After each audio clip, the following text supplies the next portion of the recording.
Hello dear students, today we are going to learn from class 10 English poem number 2, Fire and Ice. Fire means Agni, and ice means birth. Okay, let's read and translate the poem. Some say the world will end in fire, some say in ice. From what I have tasted of desire, I hold with those who favor fire.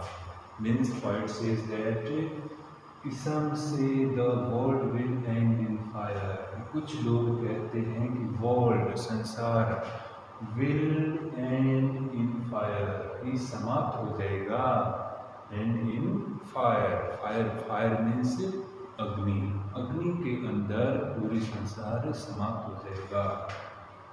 सब से इन ice, और कुछ लोग कहते हैं कि ये संसार है वो इन आइस बर्फ से समाप्त हो जाएगा. तो यहाँ पर फायर एंड आइस दो शब्दों का यूज किया गया है, जिससे कि वर्ल्ड है वो विल एंड हो जाएगा, समाप्त हो जाएगा.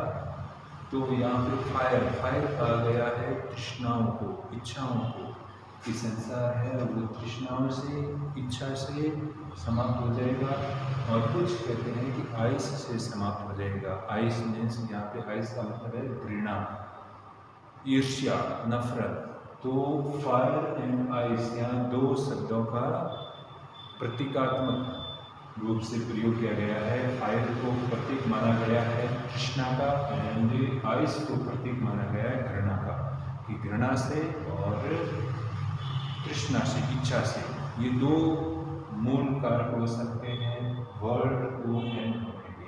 तो क्या कहते हैं, from what I have tested of desire, कि जिसमें से, फ्रॉम व्हाट यानी उसमें से, आई हैव टेस्टेड यानी मैंने स्वाद चख चुका हूँ मैं. पॉइंट सेज दैट मैंने अपना लिया है, इसका पता लगा चुका हूँ मैं भी, ऑफ डिजायर की तृष्णा का, कि इसमें से जो तृष्णा है, फायर है, उसको तो मैं भी टेस्ट कर चुका हूँ कि ये संसार के लिए अंत करने वाला हो सकता है. कि I have tested of desire, इच्छाओं से, तृष्णा इच्छाओं से आदमी को और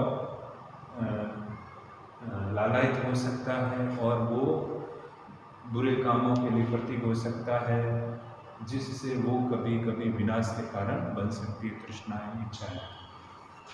I hold with those who favor fire.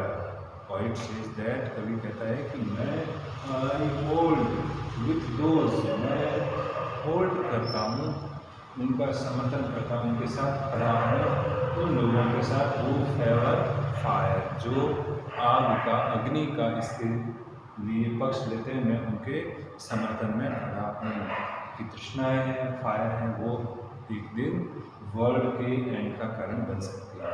Next stanza, but if it had to perish twice. Poet says that if it had to, it means world, it का मतलब क्या है यहाँ पे, world. Poet says that if it world had to perish twice, twice यानी दो बार, twice का मतलब दो पॉइंट, ठीक है ना. पेरिस का मतलब नष्ट होना, पेरिस का मतलब नष्ट होना. Point says that if it had to perish twice, यदि इस संसार को दो बार नष्ट होना पड़े, I think I know enough of it. तो पॉइंट सेज दैट कि अगर वर्ल्ड है वो दो बार विनाश होता है, नष्ट होता है, तो मैं सोचता हूँ कि आई नो एनफ, मैं बहुत कुछ जानता हूँ, ऑफ हेट. हेट मीन्स घृणा, नफरत के बारे में, जिसको कहा गया है आइस के बारे में. To say that for destruction ice, कि जिससे ये कह सकते हैं कि फॉर डिस्ट्रक्शन, डिस्ट्रक्शन मीन्स विनाश, महाप्रलय. आइस बर्फ है वो महाप्रलय का कारण बन सकता है, महाविनाश का कारण बन सकता है. फर्स्ट तो थिंक थी फायर, एंड सेकेंड, जो अगर दो बार अगर वर्ल्ड डिस्ट्रॉय होता है, नष्ट होता है, एंड होता है, तो उसके लिए दूसरा कारण बनता है आइस. बर्फ मीन्स हीट, नफरत, घृणा, जिससे ईर्ष्या, जिससे लोगों में आपस में प्रेम खत्म हो जाएगा, घृणा होगी, नफरत होगी, तो मार काट, लड़ाई, द्वंद्व कुछ भी होकर के इस दुनिया का विनाश हो सकता है। इट ऑल्सो ग्रेस्ट, और यह तो महत्वपूर्ण, एंड वुड सफाइस, और सफाइस मीन्स सफिशिएंट, यह पर्याप्त है, और यह इसके महाविनाश के लिए महत्वपूर्ण और पर्याप्त हो सकता है। कौन? Hate, ice. तो main thing is that poet says in this poem that the world will end in fire and ice, अग्नि एंड बर्फ से। जिस तरह अग्नि कुछ नहीं छोड़ती है, वैसे ही मनुष्य के अंदर, संसार के अंदर अगर तृष्णाएं, इच्छाएं व्याप्त हो जाती है तो वो कुछ भी कर सकता है, तो वो विनाश का कारण बन सकता है। And second thing is ice means घृणा, नफरत, वो इस डिस्ट्रक्शन के लिए, विनाश के लिए सफिशिएंट है, पर्याप्त है, और उसका एक महत्वपूर्ण कारण बन सकता है। कौन? हेट।